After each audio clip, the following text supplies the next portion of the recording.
Hello everybody, this is ThePandaEddy here.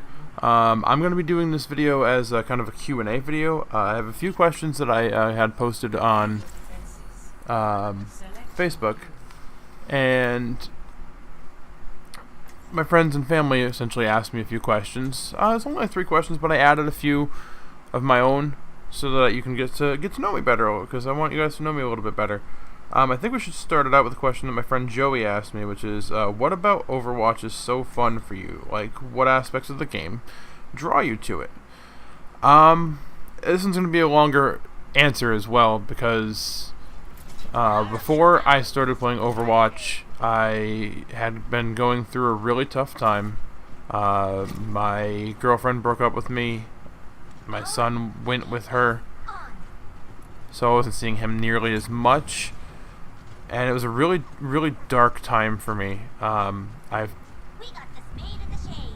don't know if I ever touched on it, but I was contemplating suicide, to be honest. It's been in my head, unfortunately, before, and it was again. I was in a really dark place, and I didn't really want to deal with people. I just wanted to kind of be by myself. I wasn't even starting my YouTube channel yet either. I took the name ThePandaEddy only because if I did get to start my YouTube channel again, I'd at least have that name for a PlayStation name. So when I got my PlayStation, I didn't really know what to play when I actually did start my YouTube channel again. I did have Horizon Zero Dawn for the most part is what I was starting with, and I was gonna do like Dishonored 2 and stuff like that, but I had to sell that game. I needed something else to play though, and it was right around tax season, and I just got. I'd always heard about Overwatch, but I'd never actually committed myself to actually getting it and playing it, or even like borrowing it or anything like that. I was never really been a fan of first-person shooters, but it's not really a first-person shooter in a sense when you really think about it, because there's fucking cyber ninjas, and there's Junkrat who is a fucking grenade launcher. There are snipers, and there are people that use guns, but it's not necessarily a first-person shooter. The artwork style, again, isn't my taste. I don't really like super cartoony style ones, which it kind of is. It's super colorful, super cartoony. So I wasn't really big on that either. But the thing that, once I actually realized that I really liked Overwatch, and I was starting to get used to it at least, it wasn't good, of course, but I was getting used to it, was that everyone else around me was asking me why, if they should get the game and stuff like that, and I was like, well, yeah, it's a really good game. And so my coworkers and stuff like that, one of them already had the game, and that's Will. That's Akuma, actually. His name's Will. But Akuma had the game already. And he'd been playing it for pretty much the first year it was out. I got into it kind of a year late. And so we started playing together. And then another coworker of mine started playing it. That's Pixie Dusting. She started playing it as well. Then Richie Perez, I can say that because it's literally just his name, obviously, there.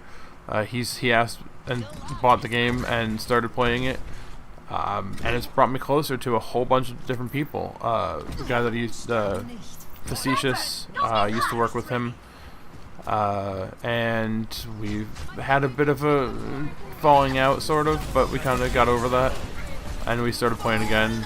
And now I play with Wicked and Plum, Aquatic Plum as well. It's John and Brittany. It's brought me closer to a whole bunch of people, that's all. It really has brought... It really gave me friends I didn't have before. And honestly, without Overwatch, I don't know where I would be. I don't know what I would be doing. I don't know what videos I'd be posting. I don't know if I'd even be here, honestly. Without my friends that I made from Overwatch, I don't know what would have happened. So honestly, that's one of the big things that drew me to it, is that it just brought me closer to a bunch of people. And it's just a really fun game to play. When I've already put 710 hours into it now, 350 or so of them with Junkrat alone. So I don't know. It brings me closer with my friends, and it's something that we can do. The game's getting kind of cancerous now, but hopefully we can, now that we've become closer friends, hopefully we can find more games to play if we do get tired of Overwatch. My friend Stores asked me, how am I so good at the Joker laugh, and do I practice it? No, I do not practice it. I think, honestly, like I said, I've been playing Junkrat for 350-ish hours or so, probably like around 340 something, really. Rounded up, it's probably about 350. I don't practice it. I really don't. It's just that he's got a laugh very similar, and I've learned that I steal laughs. I steal people's laughs. When I was hanging out with my friend Matt before a long time, I noticed that my laugh started to kind of take on a life of his, basically. It had a little bit of a tone of his. I had the same characteristics. I've been listening to Junkrat again for close to 350 hours, so I hear him a lot. I hear his laugh. He's got a very similar laugh. I kind of stole it. My regular laugh now is kind of a rip on... I don't know if it's anyone else's, really. I'm not sure, but, you know, I guess I'm a laugh thief, and I just... How did that play the game? I'm a laugh thief, I suppose you could say, and... You know, I just take after what's around me, I guess. This next question actually came from my mom. Will you ever start writing stories again?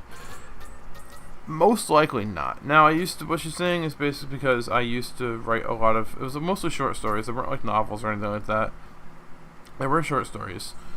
And I just don't have a passion for it. Like, I know I can write stories. I know I have a way with words. I don't know. I just know I can, but it's just not. It just doesn't interest me anymore. Like, I don't have any stories. I had to get writer's block a lot. I wouldn't know what to do.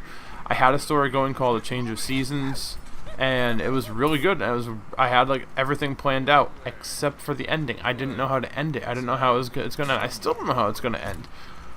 I've thought about the story before too, like about possibly rewriting it, but I just don't know. I don't know how to end it. I don't know how it's going to end. And that's my problem, is that I creatively get stuck, and I just don't know what to do anymore. And I just can't do it, unfortunately. Maybe someday, but I make no promises.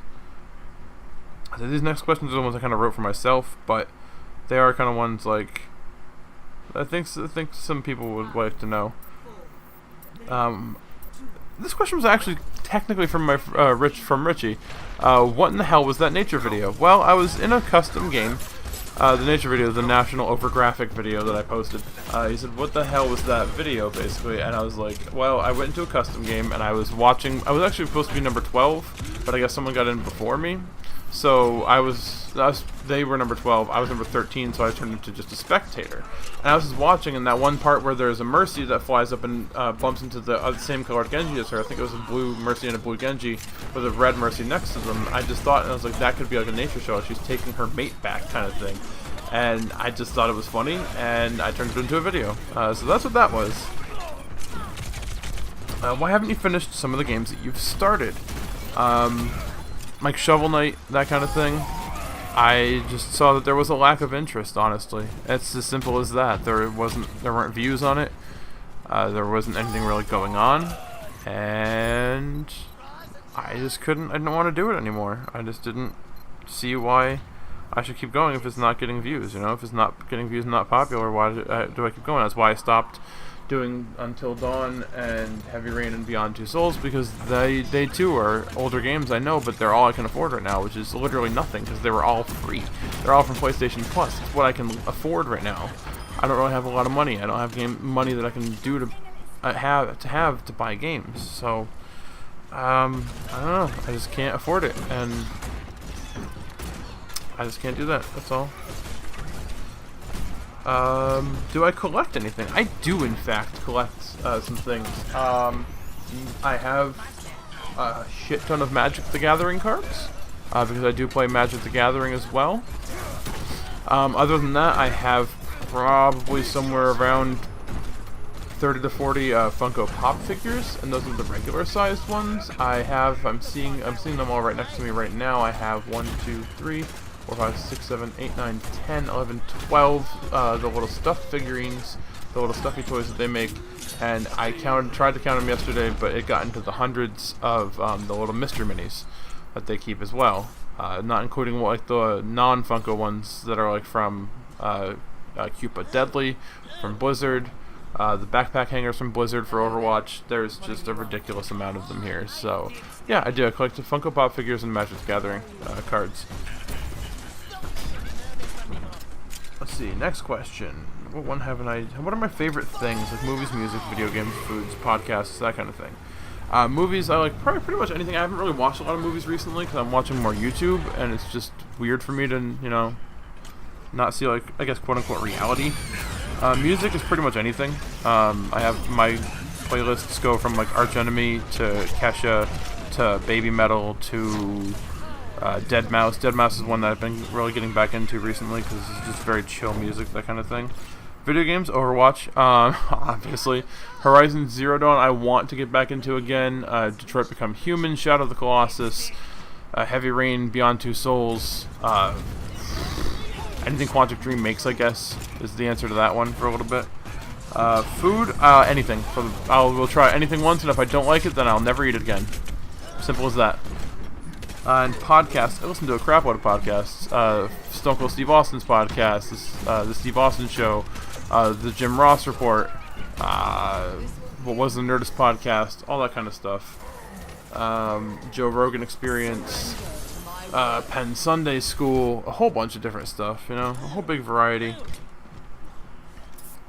What are my goals going forward on YouTube? My main goal is to make YouTube a part-time job, start making money off of it to the point. I know it's going to be a long shot, it's going to be a while off, but making money off of it so I can make my current job that I have, my actual day, no, actually it's a nighttime job because I work overnights, but my overnight job, part-time job, and then YouTube part-time job, and then after that, it's to make YouTube my full-time job and my other job a part-time job.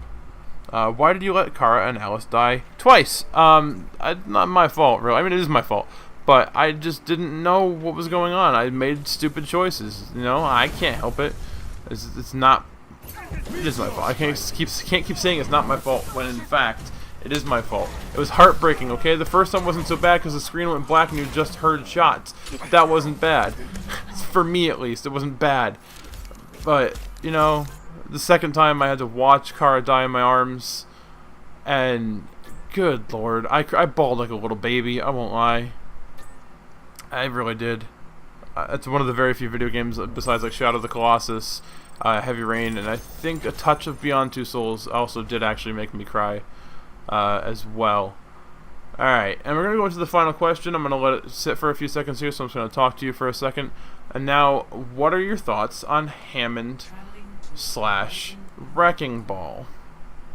At first I talked a lot of shit about him because I didn't like the fact that he was a hamster. Because I thought he was going to be a monkey, like a chimpanzee or something, and because that's what I thought they only started on Horizon Lunar Colony. You know, I didn't broaden my mind and think about that. See, I am playing as him as well on, appropriately, Horizon Lunar Colony. My only problem with him is he's a lot of fun, like the swinging and stuff like that, and the pile drivers. It's really cool, but my main problem with him is that he is the squishiest of all tanks.